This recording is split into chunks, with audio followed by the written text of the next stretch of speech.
Pakistan Ukraine के experience से अपनी ड्रोन कैपेबिलिटीज को मजबूत करने की कोशिश कर रहा है। पाकिस्तान सिर्फ ड्रोन्स खरीद रहा है या फिर मॉडर्न वॉरफेयर का नया डॉक्ट्रिन भी सीख रहा है। भारत के लिए ये कितना बड़ा स्ट्रेटेजिक इम्प्लीकेशन है। ड्रोन का मास प्रोडक्शन वो बहुत इंपॉर्टेंट है और अभी पाकिस्तान के अंदर प्राइवेट और पब्लिक पार्टनरशिप के अंतर्गत जो है कराची के अंदर बहुत बड़ा एक यूनिट भी आ चुका है। जो यूक्रेन की जो जैसे इंजन्स होते हैं, क्या उसके पिस्टन्स क्या है, उसका क्या सॉफ्टवेयर इंटीग्रेशन करना है, ये सब उनको जो है यूक्रेन पाकिस्तान को प्रोवाइड कर रहा है। समझ लीजिए ये जो फैसिलिटी अगर आ जाता है और ये जो स्वॉर्म ऑपरेशन हमारे बॉर्डर पे चालू हो जाता है तो हमारे लिए बहुत बड़ी तकलीफ हो जाएगी। पाकिस्तान वो एक्सपर्टाइज चाहता है, ब्रह्मोस मिसाइल हमारी कहीं स्टोर होती है, वो उसको डायरेक्ट अटैक करेगा ताकि हम ब्रह्मोस यूज ही नहीं कर पाए। एक तरह से हमारे ऊपर वो कंटिन्यूसली सर्वेलेंस रखेगा और जब उसको लगेगा हमारा वीक पॉइंट है तब जाके वो करेगा। हमारे हाई वैल्यू मिलिट्री एसेट्स है उनको भी टारगेट कर सकता है। अंबर जी ये बहुत बड़ा प्रॉब्लम है। अब यूक्रेन की जो ड्रोन टेक्नोलॉजी है ये अब पाकिस्तान एक्सेस कर रहा है। अब पाकिस्तान भारत को एक तरह से वॉर के लिए चुनौती दे रहा है। ड्रोन जो है नेक्स्ट वॉर के अंदर इंटेंसिवली यूज होंगे, जिसमें आप देखिए पाकिस्तान और चाइना के पास न्यूक्लियर वेपन्स भी है। ऊपर से भारत को नीचे लाने के लिए अमेरिका जो है कॉवर्ड सपोर्ट दे रहा है बांग्लादेश को। भारत को जो आज दुश्मन है, मैं उसमें आप एक और एक देश ऐड कर देता हूँ, वो यूक्रेन है। ज़ेलेंस्की जो है वो भारत के अगेंस्ट ही रहते हैं, वो पाकिस्तान का सपोर्ट ही करते हैं। जैसे हमास ने इजराइल के जो आयरन डोम सिस्टम को ओवरवेल्म किया, ऑपरेशन सिंदूर में पाकिस्तान ने वही ट्राई किया था। चाइना ने तो ऐसे ड्रोन्स बना लिए जो मच्छर। 21st सेंचुरी की जंग सिर्फ टैंक्स और फाइटर जेट से नहीं जीती जा रही है। आज का असली गेम चेंजर है ड्रोन्स।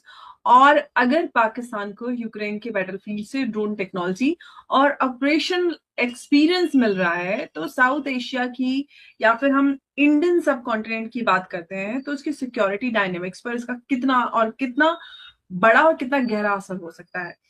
यूक्रेन रशिया वॉर ने दुनिया को ये दिखाया कि relatively low cost FPV drones और जो लॉइटरिंग म्यूनिशंस हैं और साथ ही जो ड्रोन सॉन्ग्स है बैटलफील्ड का पूरा जो इक्वेशंस है वो बदल कर सकते हैं। अब एक एनालिसिस में ये दावा किया गया है कि पाकिस्तान यूक्रेन के एक्सपीरियंस से अपनी ड्रोन कैपेबिलिटीज को मजबूत करने की कोशिश कर रहा है, जिससे भारत की जो सिक्योरिटी कैलकुलेशंस है उस पर असर पड़ सकता है।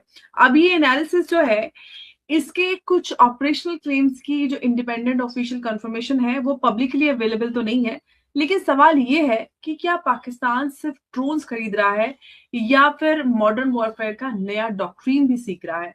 और अगर बैटलफील्ड एक्सपीरियंस ट्रांसफर होता है तो भारत की जो काउंटर ड्रोन स्ट्रेटजी है वो कितनी तैयार है, कितनी मजबूत है। और ऑपरेशन सिंदूर के बाद अगर हम इंडियन सब कॉन्टिनेंट की बात करते हैं या पूरे साउथ एशिया की, तो उसमें ड्रोन वॉरफेयर पर पहले ही जो हमने चर्चा है वो तेज होते हुए देखी है। ऐसे में अगर Pakistan unmanned system, AI enabled targeting और इलेक्ट्रॉनिक वॉरफेयर कैपेबिलिटीज को एक्सेलरेट करता है तो क्या ये रीजन में एक नई टेक्नोलॉजी रेस की शुरुआत होगी। और सबसे बड़ा सवाल ये कि क्या अगला संघर्ष जो है वो मिसाइल से कम और ड्रोन से ज्यादा होगा।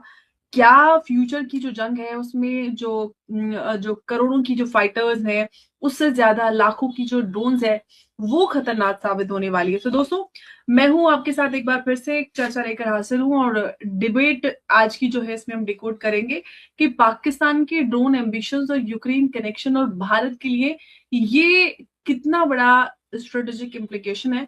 उमेश जी, पाकिस्तान को अगर हम देखते हैं तो अब पाकिस्तान, क्या आपको लग रहा है कि पाकिस्तान यूक्रेन से सिर्फ टेक्नोलॉजी ले रहा है या फिर बैटलफील्ड टैक्टिक्स जो है वो भी वो सीखने की कोशिश कर रहा है, पूरा जो एक्सपीरियंस है वो उसको ट्रांसफर हो रहा है। देखिए अंबर जी, सबसे पहले हमें ये समझना पड़ेगा कि यूक्रेन और रशिया के बीच में जो वॉर है 4 साल से चल रहा है और 4 साल के अंदर यूक्रेन जो है विश्व के अंदर सबसे बड़ा ड्रोन प्रोडक्शन सेंटर बन चुका है। आज ऐसी हालत है कि वो Denmark, Estonia, Netherland, Latvia, Lithuania और अभी जो इजराइल और ईरान जो वॉर हुआ है उसके अंदर भी कतर है, सऊदी अरेबिया, यूएई ने अपना एक्सपर्टाइज मांगा है यूक्रेन से कि कैसे इरानियन ड्रोन्स को वो काउंटर करे, क्योंकि रशिया के पास शाही ड्रोन्स थे जो ईरान ने उनको सप्लाई किए थे। इसके लिए उन्होंने यूक्रेन के ड्रोन्स मांगे थे। अभी ऑपरेशन सिंदूर में पाकिस्तान के पास जो ड्रोन थे, चाइनीज, टर्किश और उनका जो होम ग्रोन ड्रोन्स थे, अब पाकिस्तान क्या कर रहा है, वो यूक्रेन से मांग रहा है बैटलफील्ड एक्सपीरियंस। वो मांग रहा है कि आपने इलेक्ट्रॉनिक वॉरफेयर रेसिस्टेंस कैसे किया, क्योंकि ड्रोन की जो टेक्निक्स होती है उसको जाम किया जाता है, जो उनके कनेक्शन को उसको कैसे इवेड किया जाए, ड्रोन स्वार्म्स कैसे यूज किया जाए, लॉइटरिंग म्यूनिशंस कैसे यूज किया जाए, first person view attack drones वो कैसे किया जाए, ड्रोन का मास प्रोडक्शन वो बहुत इंपॉर्टेंट है। और अभी पाकिस्तान के अंदर प्राइवेट और पब्लिक पार्टनरशिप के अंतर्गत जो है कराची के अंदर बहुत बड़ा एक यूनिट भी आ चुका है। देखिए, सबसे बड़ी बात है अंबर जी, रशिया यूक्रेन वॉर के अंदर हमें मालूम पड़ गया है कि ड्रोन जो है बहुत ही इफेक्टिवली यूज हुआ है। इनफैक्ट ड्रोन्स ने रशिया के डीप अंदर जाके वहां पर उन्होंने उनकी रिफाइनरी, उनकी जो मिलिट्री बेसेस है, यहां तक कि उनके एयरफोर्स के प्लेन थे वो भी उड़ा दिए। अब पाकिस्तान ये भी जो है ये एक्सपर्टाइज भी मांग रहा है, जिसके अंदर जो कॉम्प्लेक्स स्वॉर्म ऑपरेशन है और जितना बड़ा भी ये प्रोडक्शन है। देखिए, यूक्रेन हर साल कम से कम 5 से 6 मिलियन ड्रोन्स बनाता है, मतलब every year 50 lakh to 60 lakh drones बनाता है। और इसके पास वर्ल्ड का सबसे रिचेस्ट ऑपरेशनल नॉलेज है। कामिकाजी ड्रोन्स जो ये बताते हैं कि जो इसको बोलते हैं फिदाइन ड्रोन्स। फिर एक चीज है कि जो लंबे दूरी के जो ड्रोन्स होते हैं उसके ऊपर सर्वेलेंस करना, और सर्वेलेंस करके टारगेट को एक्वायर करके उसको खत्म करना। फिर सबसे बड़ी बात है कि जो यूक्रेन की जो जैसे इंजन्स होते हैं, क्या उसके पिस्टन्स क्या है, उसका क्या सॉफ्टवेयर इंटीग्रेशन करना है, ये सब उनको जो है यूक्रेन पाकिस्तान को प्रोवाइड कर रहा है। इनफैक्ट यूक्रेन तो पाकिस्तान को काउंटर इलेक्ट्रॉनिक वॉरफेयर और वो भी जो ड्रोन्स है उसको उन्होंने इंटरग्रेट कर दिया है अपने आर्टिलरी ऑपरेशंस के साथ, वो भी एक तरह से समझा रहा है। अम्बर जी, इसका आप समझ लीजिए, ये जो फैसिलिटी अगर आ जाता है और ये जो स्वॉर्म ऑपरेशंस हमारे बॉर्डर पे चालू हो जाता है, और पाकिस्तान के पास अगर ये फैसिलिटी आ जाती है कि वो हम पर सर्वेलेंस और टारगेट एक्विजिशन करके टारगेट कर सके, तो हमारे लिए बहुत बड़ी तकलीफ हो जाएगी। और ये भी बहुत इंपॉर्टेंट ये चीज है, मॉडर्न टेक्टिक, मॉडर्न वॉरफेयर के अंदर आप ये नहीं देखोगे कि सोल्जर्स जाएंगे, अभी जाएंगे ड्रोन्स, अभी जाएंगे ह्यूमनाइड्स, अभी जाएंगे मतलब ऐसे इलेक्ट्रॉनिक ड्रोन कुत्ते जाएंगे, ड्रोन डॉग्स जाएंगे, ये सब पूरा काम करेंगे। इसमें जो है महारत जो यूक्रेन के पास सबसे बड़ी इसके अंदर जो सबसे बड़ा एडवांटेज है कि उनके पास रिच ऑपरेशनल एक्सपीरियंस है, और उन्होंने डेमोन्स्ट्रेट भी किया है। देखिए, उन्होंने रशिया को बहुत बड़ा डैमेजेस भी दिया है। इसके लिए पाकिस्तान वो एक्सपर्टाइज चाहता है, और पाकिस्तान जो है भारत के अंदर जो हाई वैल्यू मिलिट्री एसेट्स है उनके ऊपर प्रेसिशन टारगेट करना चाहता है। और भारत का जो ड्रोन, जैसे आप समझ लीजिए ब्रह्मोस मिसाइल हमारी कहीं स्टोर होती है, वो उसको डायरेक्ट अटैक करेगा ताकि हम ब्रह्मोस यूज ही नहीं कर पाए। एक तरह से हमारे ऊपर वो कंटिन्यूसली सर्वेलेंस रखेगा, और जब उसको लगेगा हमारा वीक पॉइंट है तब जाके वो करेगा। भारत ने एंटी ड्रोन सिस्टम्स के ऊपर काम करना चालू कर दिया है। डायरेक्ट एनर्जी वेपन्स, जो लेजर वेपन्स है, उसकी भी क्षमता बढ़ा रहे हैं। पर सबसे बड़ी बात आप ये देखिए कि ड्रोन जो है वो बहुत लंबे टाइम तक आकाश में रह सकते हैं। वो जाके हमारे जो ट्रूप के मूवमेंट्स कर सकते हैं, लॉजिस्टिक्स मैनेज कर सकते हैं, लॉजिस्टिक्स को आइडेंटिफाई कर सकते हैं, और हमारे टारगेट्स को भी आइडेंटिफाई करके, और जहां पर जो हमारे हाई वैल्यू मिलिट्री एसेट्स है उनको भी टारगेट कर सकता है। अंबर जी, ये बहुत बड़ा प्रॉब्लम है, और इसके लिए सरकार और आर्मी टोटली काम भी कर रही है। भारत सरकार भी अपना जो अपनी जो टेक्नोलॉजी है इसके अंदर अपग्रेड करती जा रही है। अंबर जी, मेरा ये मानना है कि ये जो यूक्रेन और रशिया की वॉर जो हो रही है उसमें आप ये देख लीजिए कि भारत को एक तरह से रशिया से भी एक्सपीरियंस लेना पड़ेगा। और रशिया जो है, रशिया ने ही भारत को ये इंटेलिजेंस दिया है। अभी देखिए रशिया और तालिबान के बीच में एक तरह से अग्रीमेंट हो चुका है और रशिया और इंडिया के बीच में भी अग्रीमेंट हो चुका है। तो लाजमी है कि यूक्रेन और पाकिस्तान के बीच में भी एक तरह से डिफेंस टाई अप पॉसिबल है।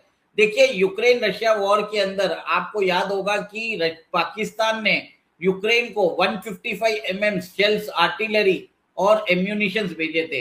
ये ब्रिटिश प्लेन्स जो है वो पाकिस्तान से पिकअप करके उन्होंने यूक्रेन में सप्लाई किए थे।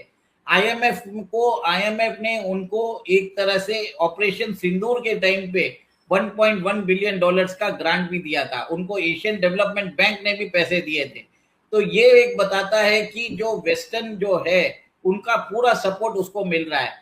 अब यूक्रेन की जो ड्रोन टेक्नोलॉजी है ये अब पाकिस्तान एक्सेस कर रहा है। एक तरह से भारत के अंदर जो कश्मीर का एरिया है वहां पर ऑलरेडी आपको मालूम है कि कैसे आसिफ मुनीर, ख्वाजा आसिफ, शहबाज शरीफ, बिलावल भुट्टो सब ने भारत को थ्रेटन कर दिया है। अब पाकिस्तान भारत को एक तरह से वॉर के लिए चुनौती दे रहा है और लश्कर ने भी आज बोल दिया है कि भारत के ऊपर कुछ दिनों के मतलब महीनों के अंदर कुछ मेजर अटैक कर सकते हैं या एक मेजर वॉर चालू हो सकता है।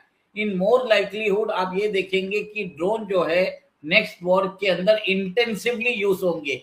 लेकिन उमेश जी, अब सबसे बड़ी बात यहाँ पर ये निकल के आती है, जो स्ट्रेटेजिक पॉइंट है कि जो भविष्य है वो ये नजर आता है कि जो ड्रोन कन्वेंशनल वॉर है, वॉरफेयर, वही फ्यूचर होने वाला है। जो महंगे जेट्स और ये सारी चीजें, और हमें अब समझ में आ रहा है कि भारत उस दिशा में काम भी कर किया है भारत ने काफी।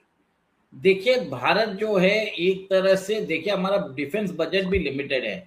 हमें आज मल्टी फ्रंट वॉर पे काम करना पड़ रहा है। हमको पाकिस्तान बॉर्डर भी देखना पड़ता है, चाइनीज बॉर्डर भी देखना पड़ता है, बांग्लादेश की बॉर्डर भी देखना पड़ता है। तीन वे से हमारी जो फोर्सेस है डिप्लॉय हो चुकी है। तीनों जगह पे हमें एक minimum inventory of critical weapon systems चाहिए। तीनों जगह पर आपको मालूम है कि हमारे ऊपर खतरा हो सकता है, जिसमें आप देखिए पाकिस्तान और चाइना के पास न्यूक्लियर वेपन्स भी है। ऊपर से भारत को नीचे लाने के लिए अमेरिका जो है कॉवर्ड सपोर्ट दे रहा है बांग्लादेश को। तो ये एक तरह से भारत के ऊपर मल्टी फ्रंट वॉर चालू हो चुका है। और भारत को जो आज दुश्मन है, मैं उसमें आप एक और एक देश ऐड कर देता हूँ, वो यूक्रेन है। क्योंकि अभी तक मैंने बोला था कि USA, China, Azerbaijan, Turkey, Pakistan और बांग्लादेश हमारे दुश्मन हैं। पर आज के दिन आप इसके अंदर यूक्रेन को भी जोड़ लीजिए, क्योंकि जेलेंस्की जो है वो भारत के अगेंस्ट ही रहते हैं, वो पाकिस्तान का सपोर्ट ही करते हैं।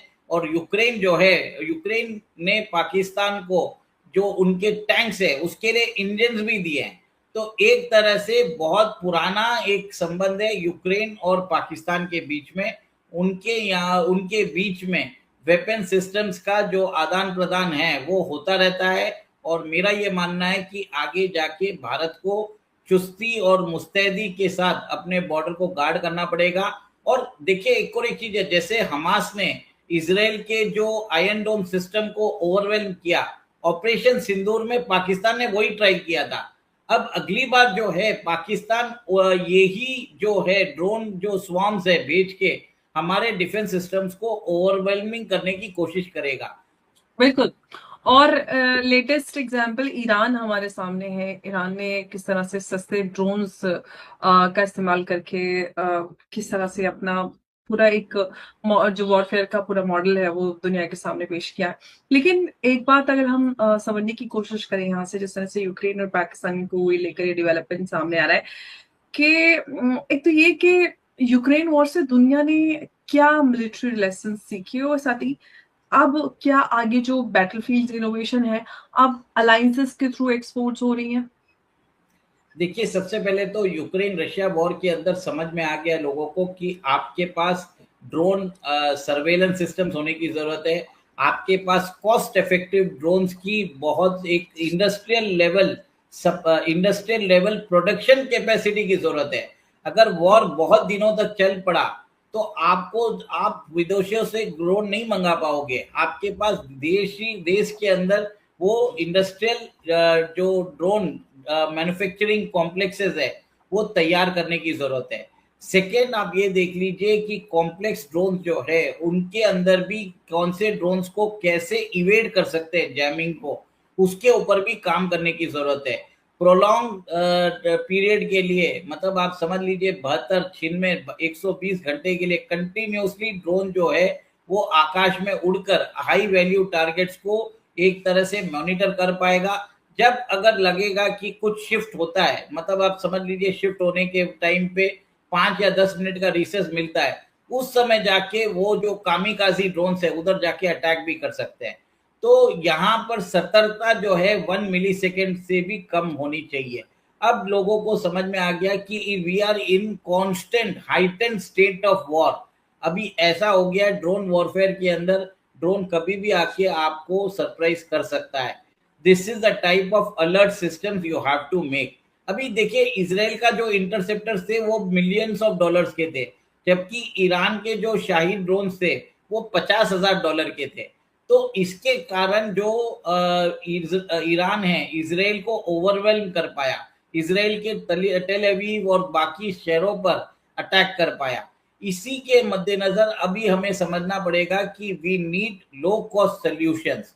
और आप ये भी देखिए कि अभी जैसे अलायंसेस बनते जा रहे हैं, फ्यूचर में आप ये देखेंगे कि ड्रोन टेक और ड्रोन डेवलपमेंट ये बहुत इंपॉर्टेंट होने वाला है। देखिए अमर जी, चाइना ने तो ऐसे ड्रोन्स बना लिए जो मच्छर के साइज के हैं, और मच्छर और वो वहां पर मास में इसको प्रोड्यूस भी कर रहा है ताकि हमारे बॉर्डर एरियाज पे सर्वेलेंस किया जा सके। वो नानो जी, ड्रोन्स बना रहा है, आप समझ लीजिए। अभी तो बिल्कुल। इसके ऊपर कंटिन्यूसली काम करने की जरूरत है। ड्रोन टेक ऐसा है कि आज आपके पास है तो 6 महीने के बाद आपको इसके अंदर नए से नए आपको तैयार करने पड़ेंगे। तो दोस्तों इतिहास से हमें एक बात तो ये बात पता चलती है कि हर मिलिट्री रेवोल्यूशन जो है बैटलफील्ड के रूल्स जो है वो बदल देता है। टैंक्स ने कैवलरी को रिप्लेस किया, मिसाइल ने आर्टिलरी का रोल बदला और आज जो ड्रोन वॉरफेयर की डेफिनेशन को हम बदलते हुए देख रहे हैं। पाकिस्तान के जो ड्रोन प्रोग्राम और जो यूक्रेन की बैटलफील्ड एक्सपीरियंस को लेकर रिपोर्ट्स एनालिसिस सामने आ रहे हैं, उसे जो है भारत को गंभीरता से इवैल्यूएट करना होगा, क्योंकि यहाँ पर अगर हम strategic planning, facts, intelligence assessment और वेरीफाइड इंफॉर्मेशन पर जितनी भी हम इसको देख सारी चीजें इस पर निर्भर होते हुए देखते हैं, सिर्फ स्पेकुलेशन पर हम बात नहीं करते। और भारत के लिए सबसे बड़ा चैलेंज सिर्फ नए ड्रोन्स बनाना नहीं, बल्कि उन्हें डिटेक्ट करना है, जैम करना है और न्यूट्रलाइज करना होगा। मॉडर्न सिक्योरिटी सिर्फ ऑफेंसिव कैपेबिलिटी से नहीं बल्कि रेजिलियंट डिफेंस से भी तय होती है। और जियोपॉलिटिक्स में हर नई टेक्नोलॉजी एक नया चैलेंज लेकर आती है, और जो देश टेक्नोलॉजी की रेस में आगे रहता है वही अपनी स्ट्रेटेजिक सिक्योरिटी को भी मजबूत बनाता है।